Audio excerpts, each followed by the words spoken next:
अस्सलाम वालेकुम स्टूडेंट्स। तो आज की इस वीडियो में हम डिस्कस करेंगे बायोलॉजिकल मॉलिक्यूल्स को। तो पहला एमसीक्यूज है कि which biomolecule is most likely to act as catalyst in living cells. तो कैटलिस्ट वो मटेरियल होता है जो कि स्पीड अप करता है केमिकल रिएक्शन को। तो एंजाइम जो है वो बायोलॉजिकल कैटलिस्ट है। तो यहाँ पर ऑप्शन नंबर सी करेक्ट है। MCQs नंबर 2 है कि the bond form between two amino acid during protein synthesis is called as the. ये तो अमाइनो एसिड जो होता है वो प्रोटीन के मोनोमर्स होता है। जब दो अमाइनो एसिड मिलकर बनते हैं तो इससे पेप्टाइड बॉन्ड बनता है। पेप्टाइड बॉन्ड जो होता है वो कार्बन एंड नाइट्रोजन से मिलकर बना होता है। तो ऑप्शन नंबर डी यहाँ पर करेक्ट है। MCQs नंबर 3 है कि which of the following carbohydrate is a reducing sugar. तो यहाँ पर हमने बताना है कि कौन सा जो है वो रिड्यूसिंग शुगर है। सुक्रोज जो है वो नॉन रिड्यूसिंग शुगर है, स्टार्च जो है वो नॉन रिड्यूसिंग शुगर है, सेलुलोज जो है वो पॉलीसेकेराइड है तो इस वजह से ये भी नॉन रिड्यूसिंग शुगर है। ग्लूकोज जो कि मोनोसेकेराइड है तो वो ग्लूकोज जो है वो रिड्यूसिंग शुगर हो गया। जहाँ यहाँ पर हमने सिर्फ याद रखना है कि जो डाइसेकेराइड है उसमें सक्रोज और जो पॉलीसेकेराइड है वो सारे जो होते हैं वो नॉन रिड्यूसिंग शुगर है। MCQs नंबर 4 है कि a triglyceride molecule consist of. Triglyceride जो होता है एक लिपिड होता है और ये मिलकर बना होता है 3 फैटी एसिड से एंड 1 ग्लाइसरोल से। और ये जब कंडेंसेशन रिएक्शन है और ये 3 वाटर मॉलिक्यूल को रिलीज करता है। तो ऑप्शन नंबर बी यहाँ पर करेक्ट है। MCQs नंबर 5 है कि which nitrogenous base is present in RNA but absent in DNA। तो RNA में प्रेजेंट हो और DNA में एब्सेंट हो। तो एडेनिन जो होता है वो दोनों में मौजूद होता है, साइटोसिन जो है वो भी दोनों में मौजूद होता है, थायमीन जो होता है वो DNA में मौजूद होता है और जो यूरेसिल होता है वो RNA में मौजूद है। तो यहाँ पर पूछा गया है कि which nitrogenous base is present in RNA। तो RNA में यहाँ पर यूरेसिल मौजूद होता है इंस्टेड ऑफ थायमीन। तो अगला MCQs है कि the primary structure of protein refers to primary. यहाँ पर जो प्रोटीन होता है उसके लेवल्स होते हैं स्ट्रक्चरल ऑर्गेनाइजेशन के। एक होता है प्राइमरी, अगला होता है सेकेंडरी, तीसरा होता है टर्शियरी और चौथा होता है क्वाटरनरी। तो यहाँ पर में दिया गया है कि ऑप्शन ए है फोल्डिंग ऑफ पॉलीपेप्टाइड चेन। नहीं, तो ये फोल्डिंग जब करते हैं पॉलीपेप्टाइड चेन या अमाइनो एसिड जब फोल्ड होते हैं तो वो क्वाटरनरी स्ट्रक्चर ही बनाते हैं। और जब भी है arrangement of amino acid in sequence.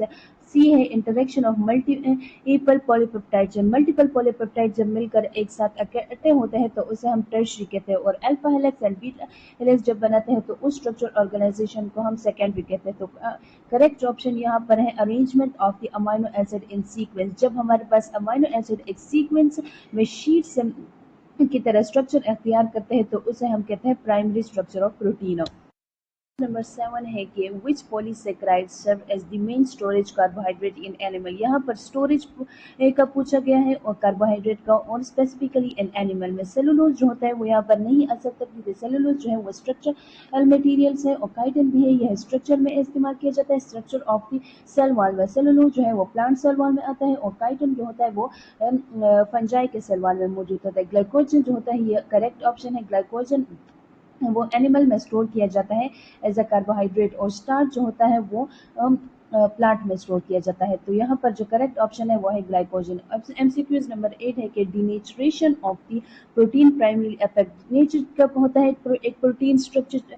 जब हमारे पास टेम्परेचर जो होता है वो ऑप्टिमम टेम्परेचर से इंक्रीज कर जाता है। तो अब जब डिनेचर हो जाता है तो पेप्टाइड बॉन्ड ओनली नहीं होता, primary structure only primary structure only नहीं, प्राइमरी स्ट्रक्चर अफेक्ट नहीं करता। और सी ऑप्शन है कि सेकेंडरी एंड टर्शियरी स्ट्रक्चर ये अफेक्ट करता है। क्योंकि यहाँ पर जब हम देखें कि स्पेसिफिकली ये एंजाइम के बारे में पूछा गया है तो सेकेंडरी और टर्शियरी एंजाइम जो होता है वो टर्शियरी स्ट्रक्चर होता है। जब टेम्परेचर इंक्रीज कर जाता है तो उसका जो टर्शियरी स्ट्रक्चर है वो खराब हो जाता है और वो अपना फंक्शन नहीं करता।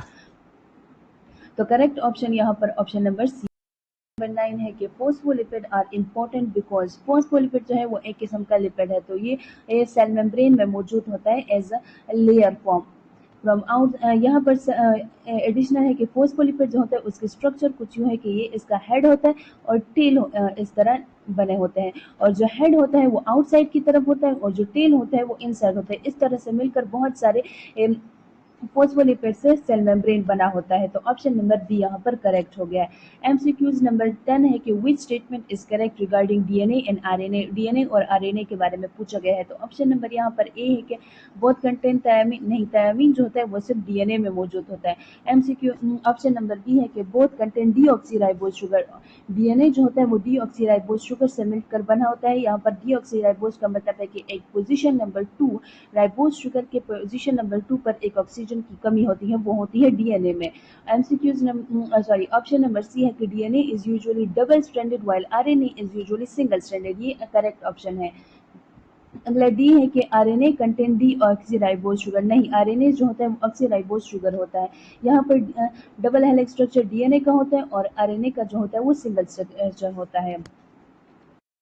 एमसीक्यूज है। एमसीक्यूज नंबर 11 है कि which of the following is not a polysaccharide. Polysaccharide जो होता है वो एक कार्बोहाइड्रेट होता है। तो ए है ग्लाइकोजन, ये एक पॉलीसेकेराइड है। ये बी है स्टार्च, ये भी एक पॉलीसेकेराइड है। सी है सेलुलोज, ये भी है। और डी है कि माल्टोज। माल्टोज जो होता है वो डाइसेकेराइड होता है। तो option number D is correct. MCQs number 12 है कि which level of protein structure is stabilized mainly by hydrogen bond between backbone atom। जो हाइड्रोजन बॉन्ड होता है वो सेकेंडरी स्ट्रक्चर के बीच में होता है, अल्फा और बीटा हेलिक्स के बीच में। तो करेक्ट ऑप्शन यहाँ पर है option number B. MCQs number 13 है कि chitin different from the cellulose because chitin के दोनों पॉलीसेकेराइड है, लेकिन काइटिन में जो होता है वो NH2 होता है, नाइट्रोजन कंटेनिंग ग्रुप होता है। तो option number C is correct.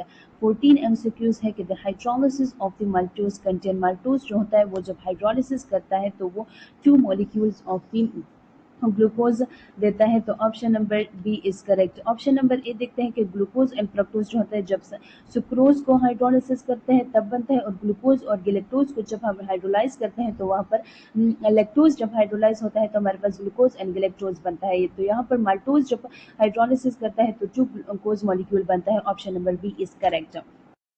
Number 15 है कि in DNA adenine pair with thymine. तो एडेनिन जो होता है वो थायमिन के साथ 2 हाइड्रोजन बॉन्ड बनाता है। तो option number B is correct, 2 hydrogen bond. और जो साइटोसिन होता है, जो होता है वो थायमिन के साथ इस तरह डबल हाइड्रोजन बॉन्ड बनाता है, और जो साइटोसिन होता है वो ट्रिपल बॉन्ड बनाता है ग्वानिन के साथ। एमसीक्यूज नंबर 6 है, 3 है कि nucleotide is composed of. Nucleotide जो होता है वो एक शुगर से मिलकर बना होता है, नाइट्रोजन बेस से मिलकर बना होता है और फॉस्फेट से मिलकर बना होता है। न्यूक्लियोटाइड जो होता है वो बिल्डिंग ब्लॉक या monomers of the nucleic acid होता है। यहाँ पर जो न्यूक्लियोटाइड होता है इसके जो स्ट्रक्चर है नॉर्मली वो है राइबोज शुगर से मिलकर बना होता है, और जो कार्बन नंबर 1 होता है उस पर नाइट्रोजीनियस बेस मौजूद होता है, और जो कार्बन नंबर 5 होता है उस पर फॉस्फेट अटैच होता है। ये बहुत सारे न्यूक्लियोटाइड मिलकर एंड न्यूक्लिक एसिड बनाता है, mononucleotide, dinucleotide and polynucleotide. Use number 17 है कि which of the following pair is correctly matched। Option A है कि cellulose energy storage in animal. नहीं, सेलुलोज जो है वो स्ट्रक्चरल प्रोटीन है, सॉरी कार्बोहाइड्रेट है। बी है glycogen, glycogen structure component of plant cell wall.